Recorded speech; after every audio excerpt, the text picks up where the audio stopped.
السلام علیکم، welcome to 360 Islamic world YouTube channel. جنہوں نے ہمارا چینل سبسکرائب نہیں کیا وہ پلیز کر لیجیے۔ اللہ تعالیٰ کی حمد و ثنا کے بعد حضور پاک الانبیاء امام الانبیاء صلی اللہ تعالیٰ علیہ وآلہ وسلم کی بارگاہ میں ہدیہ درود و سلام پیش کرنے کے بعد آباد زندگار خوش نصیب خوش بخت افراد حج کی تیاریوں میں مصروف ہیں۔ آج کی اس نشست میں بیت اللہ شریف کے حوالے سے مکہ مکرمہ کے اور حج کے فضائل وغیرہ اور دیگر کچھ چیزیں عرض کروں گا۔ اللہ تعالیٰ ہمیں بھی حج بیت اللہ کی سعادت نصیب فرمائے۔ اللہ تعالیٰ نے قرآن پاک میں ارشاد فرمایا ان اول بیت وضع للناس للذی ببکہ مبارکا للعالمین۔ اس آیت میں اس کے بعد والی آیت میں اللہ تعالیٰ نے کعبہ شریف کی 6 صفتیں بیان فرمائی۔ کعبہ شریف کی 6 خوبیاں بیان فرمائی ہیں، 6 وصف اور 6 صفتیں بیان فرمائی ہیں۔ فرمایا کہ ان اول بیت وضع للناس، بیت اللہ شریف کعبہ شریف یہ وہ پہلا گھر ہے جو اللہ کی عبادت کے لیے بنایا گیا۔ آگے فرمایا گیا مبارکہ یہ برکت والا ہے، وَهُدًى لِّلْعَالَمِينَ اور تمام جہان کے لیے ہدایت ہے۔ 3 خوبیاں یہ ہو گئی اور 3 اگلی آیت میں بیان فرمائی۔ فرمایا فیہ آیات بینات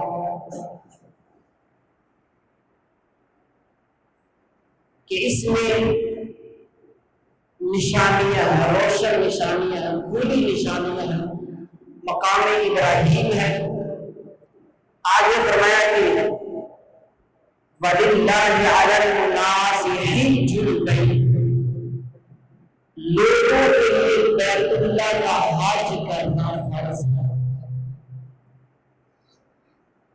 مَنِ اسْتَطَاعَ إِلَيْهِ سَبِيلًا، جو اس تک پہنچنے کی استطاعت رکھتا ہو، جسے گنجائش ہو، جسے حیثیت ہو، جس کے پاس کی طاقت ہو کہ وہ اس گھر تک پہنچ سکے، تو اس کے لیے لازم ہے، زندگی میں ایک بار فرض ہے کہ وہ اس گھر کا حج کرے۔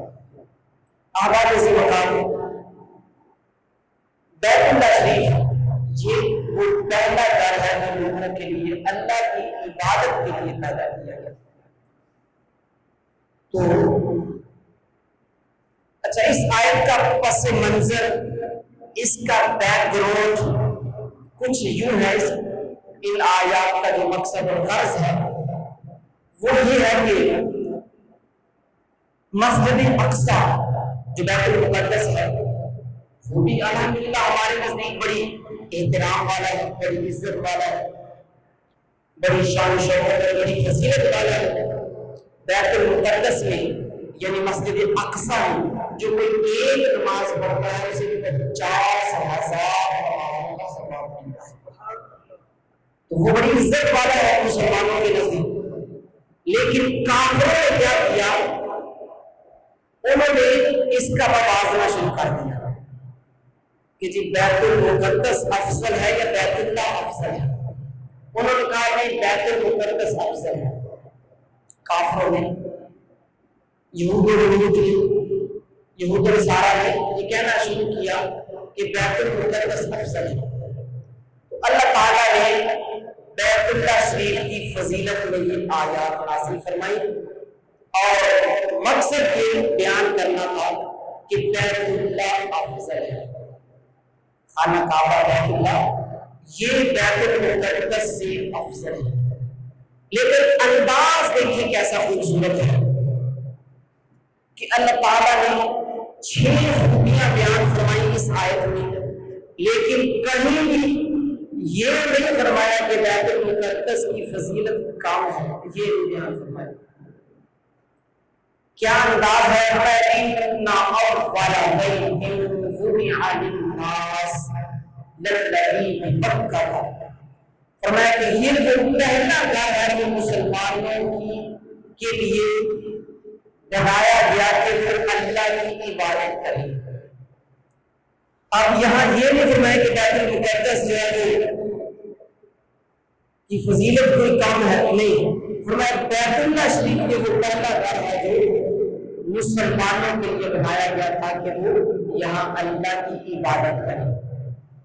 آگے فرمایا کہ مبارک، یہ برکت والا ہے۔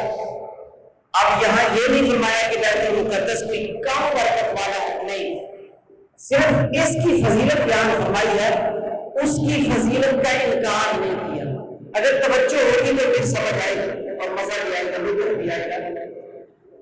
اسی طرح آگے فرمایا ہدی للعالمین، یہ عالمین کے لیے ہدایت ہے۔ بیت اللہ شریف جو ہے یہ عالمین کے لیے ہدایت ہے۔ اب بیت المقدس کے بارے میں یہ نہیں فرمایا کہ وہ ہدایت نہیں ہے، وہاں ہدایت نہیں ہے یا کم ہدایت ہے، نہیں۔ تو ان آیات سے پتہ چلا کہ جب دو ہستیوں کی، دو چیزوں کی شان بیان کی جائے تو انداز یہ نہ ہو کہ دوسرے کی شان کوئی کم کرنا مقصد ہے، نہیں، بلکہ دونوں ہی کی شان اس انداز میں بیان کی جائے کہ دونوں کی اپنی اپنی فضیلت اور عظمت ظاہر ہے۔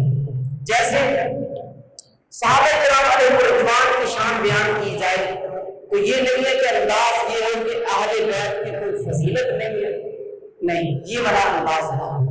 اسی طرح اگر اہل بیت کی شان بیان کی جائے تو یہ والا انداز نہ ہو کہ صحابہ کی کوئی شان نہیں ہے، صحابہ کا کوئی مقام نہیں ہے، نہیں، بلکہ ہر ایک کی اپنی فضیلت ہے، ہر ایک کا اپنا مقام ہے، اپنی شان ہے۔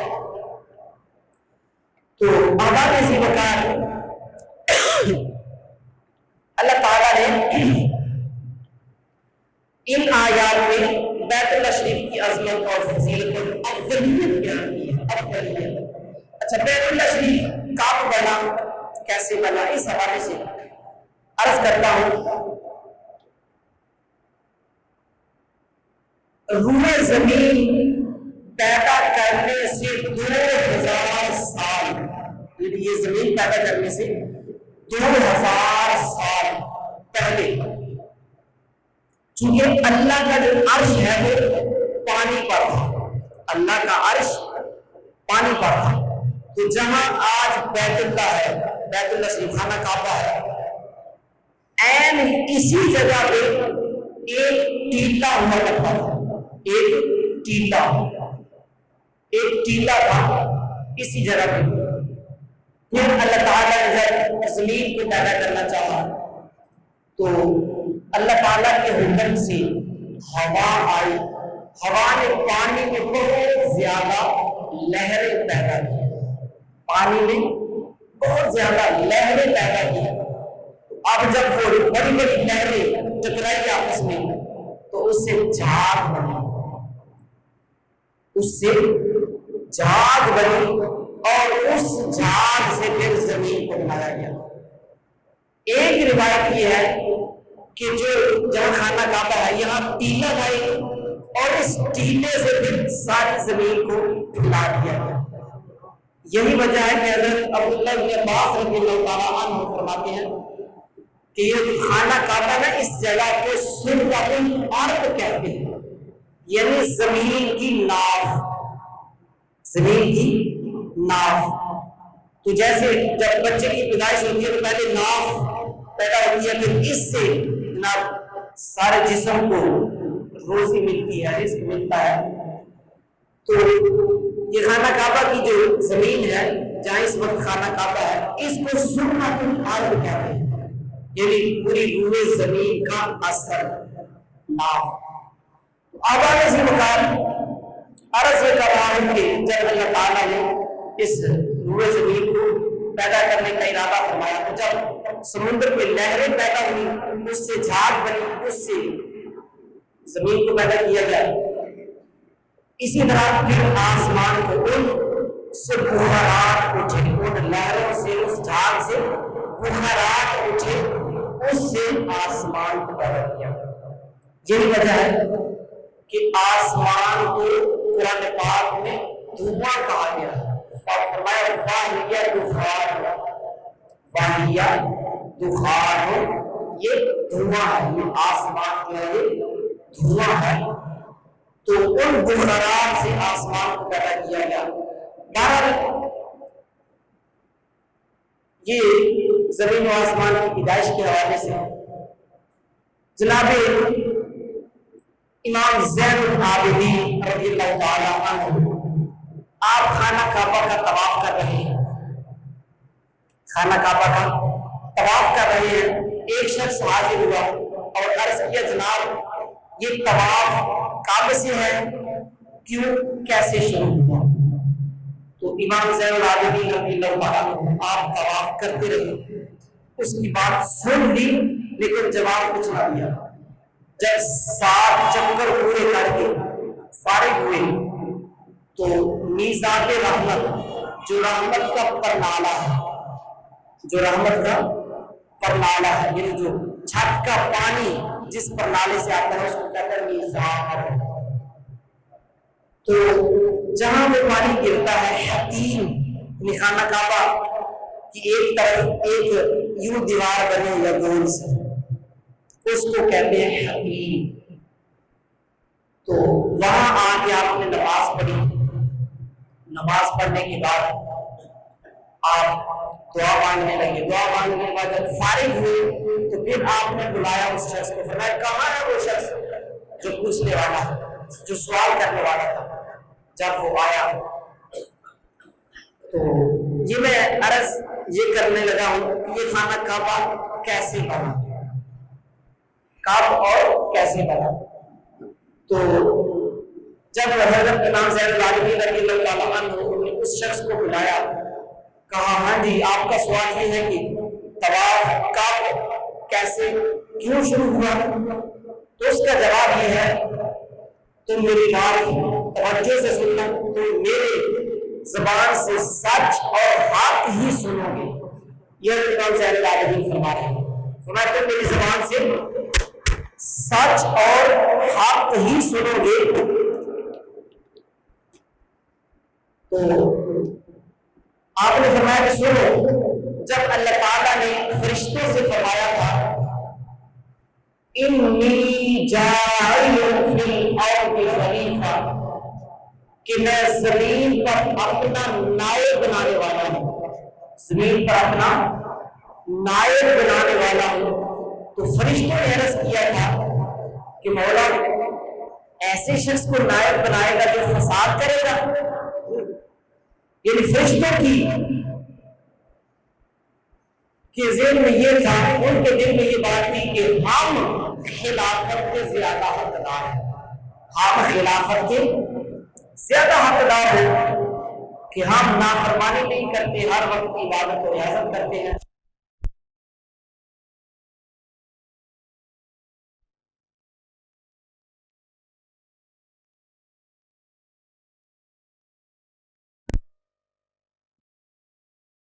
میں جانتا ہوں وہ تم نہیں جانتے، جو میں جانتا ہوں وہ تم نہیں جانتے۔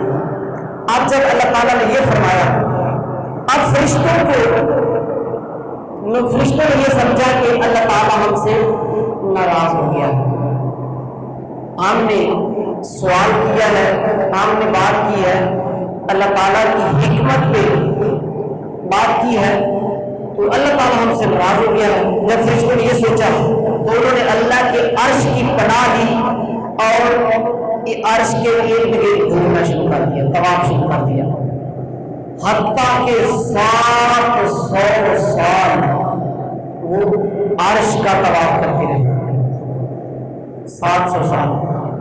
اللہ تعالیٰ نے ان کی طرف نظر رحمت فرمائی اور پھر اللہ تعالیٰ نے عین عرش کے نیچے ان کے لیے بیت المعمور بنا دیا. بیت المعمور یعنی 7 آسمانوں کے اوپر یہ فرشتوں کا قبلہ ہے.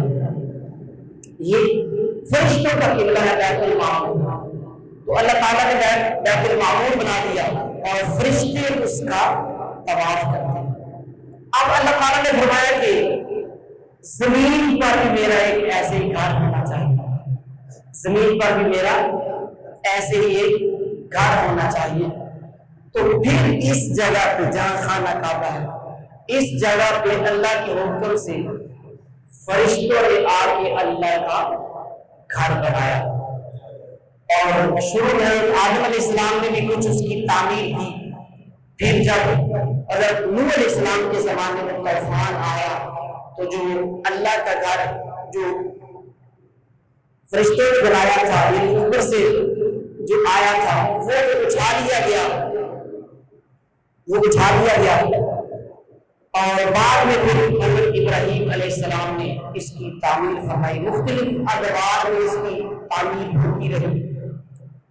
تو یہ اس کی تعمیر کے حوالے سے تھا. تو بڑی عزت والا, بڑی عظمت والا, بڑی شان و شوکت والا یہ گھر جس کی فضیلت اللہ تعالیٰ نے قرآن پاک میں ارشاد فرمائی کہ وہ پہلا گھر جو لوگوں کی عبادت کے لیے بنایا گیا, جو لوگوں کے لیے بنایا گیا کہ وہ اللہ کی عبادت کریں. تو فرمایا کہ یہ برکت والا ہے, یہ برکت والا ہے. تو جو کچھ شاخ ہیں جو اللہ کے بندے ہیں وہ تڑپتے ہیں کاش ہم اس گھر کی زیارت کریں, ہم اس گھر کا طواف کریں, ہم وہ مقدس گلیاں جہاں محمود کریم صلی اللہ علیہ وسلم 53 سال 53 ایئر 53 سال جن گلیوں میں تشریف فرما رہے, جلوہ کر رہے, جن فضاؤں کو جناب معطر اور منور کرتے رہے, اس شاہکار مصطفیٰ کو تڑپتے ہیں کہ کاش ہم اس گھر کی زیارت کریں. تو واضح نکال حضرت سفیان ثوری رحمۃ اللہ تعالی فرماتے ہیں کہ میں خانہ کعبہ کا طواف کر رہا تھا, میں نے ایک شخص کو دیکھا کہ وہ درود پاک پڑھتا جا رہا ہے, درود پاک پڑھتا جا رہا ہے, طواف کرتا جا رہا ہے, درود پاک پڑھتا جا رہا ہے. کہتے ہیں میں بڑا حیران ہوا اور میں نے اسے کہا اور بھی ذکر و اذکار ہیں, سبحان اللہ, الحمدللہ, استغفر اللہ, لا الہ الا اللہ, تم صرف درود پاک ہی پڑھتے جا رہے ہو, درود پاک ہی پڑھتے جا رہے ہو.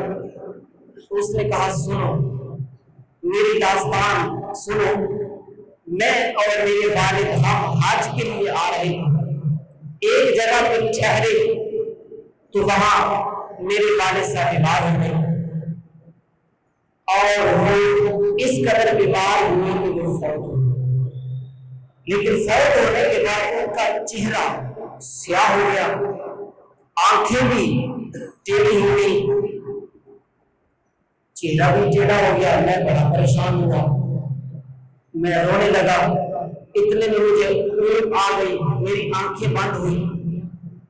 جب مجھے نیند آ گئی تو کریم آقا صلی اللہ علیہ وسلم فرماتے ہیں وہ ایک نورانی چہرے والے بزرگ تشریف لے آئے.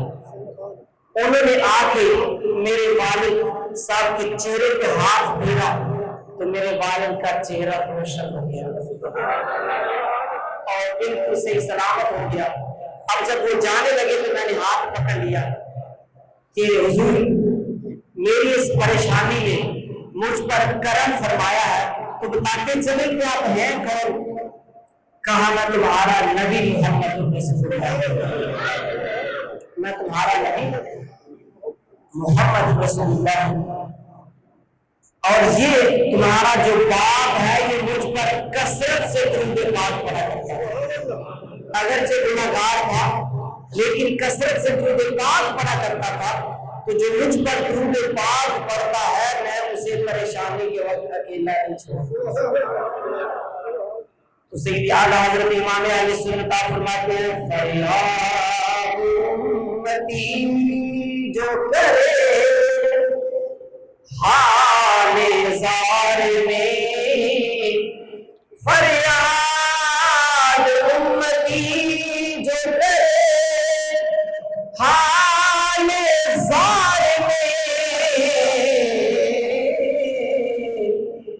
ممکن نہیں کہ خیر بشر کو خبر نہ ہو،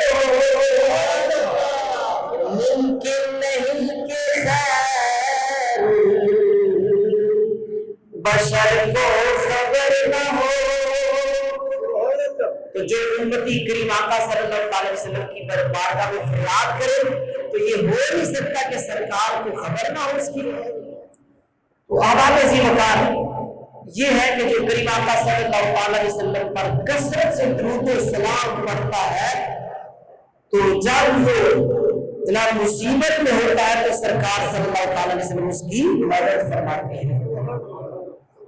تو بات کر رہا تھا فضائل مکہ شریف اور حج بیت اللہ کی، تو جو خوش نصیب استطاعت رکھتا ہو اس پر بیت اللہ کا حج فرض ہے۔ اب استطاعت رکھتا ہے، اس سے کیا مراد ہے؟ تو اس سے مراد یہ ہے کہ جس کے پاس اتنا خرچ ہو، اتنا پیسہ ہو کہ وہ بیت اللہ شریف جا سکے، اور جتنے دن وہاں رہنا ہے اتنے دنوں کے لیے اپنے گھر والوں کے لیے خرچہ چھوڑ کے جا سکتا ہوں، اتنے پیسے کہ اس کے گھر والے اتنے دن تک اپنا گزارا کر سکے، اتنے پیسے اتنے اخراجات ان کو دے کر جائے کہ واپس آنے تک ان کا گزارا ہوتا رہے۔ تو اب جس شخص کے بعد اتنے پیسے ہیں اس پر حج فرض ہے۔ اب آپ دیکھ لیں کہ آج اس حوالے سے بالکل ہماری سوچ جو ہے وہ نہیں ہے۔ بے شمار ایسے لوگ ہوں گے کہ حج فرض ہے، اللہ تعالیٰ نے بڑا نوازا حج فرض ہے، لیکن نہیں کرتے نہیں ہیں، دیر سے دیر ہوتی چلی جا رہی ہے۔ آباد زیمکار اس حوالے سے مطلب ہمیں غور کر لینا چاہیے۔ حدیث پاک کا مفہوم ہے جو حج کرتا ہے، حاجی جو ہے، حاجی یہ 400 افراد کی شفاعت کرے گا۔ حج کرنے والے کو اللہ تعالیٰ کتنی فضیلتیں، کتنی عظمتیں، کتنی شانیں عطا فرماتا ہے کہ جو بیت اللہ شریف کا حج کرتا ہے، فرمایا 400 بندوں کی شفاعت کرے گا۔ ایک دوسری حدیث پاک میں سرکار نے ارشاد فرمایا حج کرنے والا ایسے ہے کہ جب یہ گناہوں سے صاف ہو جاتا ہے، حج یہ گناہوں سے ایسے پاک کر دیتا ہے جیسے پانی کپڑے کو میل کچیل سے پاک کر دیتا ہے۔ جیسے پانی کپڑے کو میل سے صاف کر دیتا ہے، ایسے ہی حج بندے کو گناہوں سے صاف کر دیتا ہے۔ آداب ذکر پر حج کے اور بھی بہت زیادہ فضائل احادیث میں بیان ہوئے ہیں، اور مکہ شریف کی بڑی فضیلتیں، بڑی عظمتیں ہیں۔ اللہ تعالیٰ ہم سب بیت اللہ شریف کا حج نصیب فرمائے۔ صرف اس کے لیے تڑپ ہونی چاہیے، اس کے لیے تڑپ ہو تو اللہ تعالیٰ اسباب بھی پیدا فرما دیتا ہے۔ جن کے پاس اسباب ہیں ان کو تڑپ نصیب نہیں ہے، اور جو تڑپ رکھتے ہیں ان کے پاس بیچاروں کے پاس اسباب نہیں ہے۔ جب تڑپ ہو تو پھر اللہ تعالیٰ اسباب بھی پیدا فرما دیتا ہے۔ حضرت عبد الرحمن ابن جوزی رحمۃ اللہ تعالیٰ آپ عیون حکایات میں لکھتے ہیں، فرماتے ہیں کہ ایک پرہیزگار شخص تھا، اس کو 3 سال سے وہ مسلسل دعائیں مانگ رہا تھا، یا اللہ حج کی سعادت نصیب فرما، یا اللہ حج کی سعادت نصیب فرما۔ ہوا یوں کہ 4تھے سال سرکار کی زیارت میں تو سرکار نے ارشاد فرمایا کہ اس سال تم حج پہ چلے جانا۔ کیا اس سال تم حج پہ چلے جانا؟ اب جب بیدار ہوئے تو بڑے خوش ہیں کہ اب تو سرکار کی بارگاہ سے پروانہ مل گیا، اجازت مل گئی ہے، لیکن جیسے خیال آیا کہ پاس کچھ بھی نہیں ہے تو کیسے جاؤں گا۔ دوسری رات پھر سرکار کی زیارت ہوئی، فرمایا اس سال تم حج پہ چلے جانا۔ پھر خیال آیا کہ جب اب دوبارہ سرکار کی زیارت ہوگی تو عرض کرو کہ یا رسول اللہ پاس کچھ بھی نہیں ہے۔ جب تیسرے دن پھر زیارت ہوئی، سرکار نے ارشاد فرمایا اس سال تم حج پہ چلے جانا۔ پھر ہمت نہ ہوئی کہ کیسے کہوں سرکار کی بارگاہ میں کہ یا رسول اللہ پاس کچھ بھی نہیں ہے، کیسے جاؤں۔ اب جب 4تھی مرتبہ زیارت ہوئی، عرض کر ہی دیا کہ یا رسول اللہ پاس کچھ بھی نہیں ہے تو کیسے جاؤں۔ تو رسول اللہ صلی اللہ علیہ وسلم نے ارشاد فرمایا تمہارے گھر کے فلاں کونے میں تمہارے دادا کی ایک قیمتی زرہ وہ دفن ہے، وہاں کھودو تمہیں زرہ مل جائے گی، تمہارا انتظام ہو جائے گا۔ اب جب اٹھے اس جگہ کو کھودا تو وہاں سے زرہ مل گئی، تو وہ زرہ بڑی قیمتی تھی اور بالکل صاف تھی، بالکل ہوتا نا چیز زمین میں دبی ہو تو زنگ لگ جاتا ہے، لیکن وہ بالکل صاف تھی۔ تو جب اس نے بیچا 4000 دینار کی وہ بک گئی اور اس کے حج کا انتظام ہو گیا۔ عرض یہ کر رہا ہوں کہ جب تڑپ ہو، سچی تڑپ ہو، دعائیں کرے بندہ تو پھر اسباب بھی بن جاتے ہیں۔ اللہ تعالیٰ ہم سب کو کے لیے اسباب پیدا فرمائے اور حج کی سعادت نصیب فرمائے، آمین۔